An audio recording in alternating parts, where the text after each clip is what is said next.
Salut à tous, c'est Steven, et vous le savez, depuis le tout début sur nos iPhones, iPod Touch ou iPad, les icônes des applications sur notre Springboard sont disposées de cette manière, donc c'est relativement classique, tous les smartphones c'est à peu près la même chose.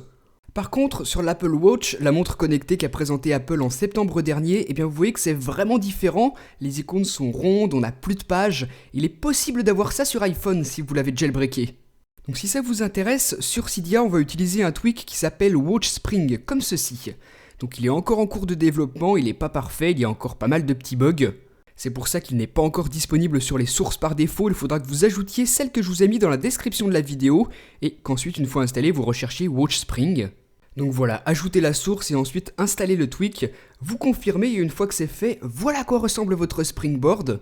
Ça ressemble vraiment à l'interface de l'Apple Watch, la montre d'Apple.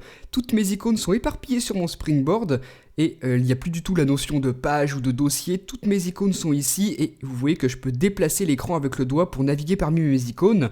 C'est vraiment fluide, très réactif. Toutes mes icônes sont comme ça rondes et bien évidemment je peux les lancer. Ça fonctionne parfaitement. Donc voilà comment ça marche, c'est un tweak qui permet de nous rendre un petit peu compte de ce que donnera l'interface de l'Apple Watch une fois qu'elle sera sortie. Pour l'instant, vous pouvez le tester sur votre iPhone ou votre iPod Touch si ça vous intéresse.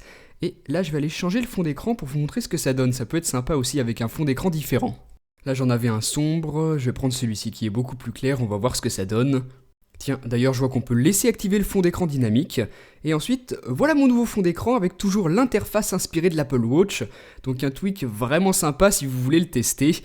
Et dites-moi aussi ce que vous en avez pensé dans les commentaires de la vidéo, pendant que moi je vous dis à très bientôt pour une prochaine.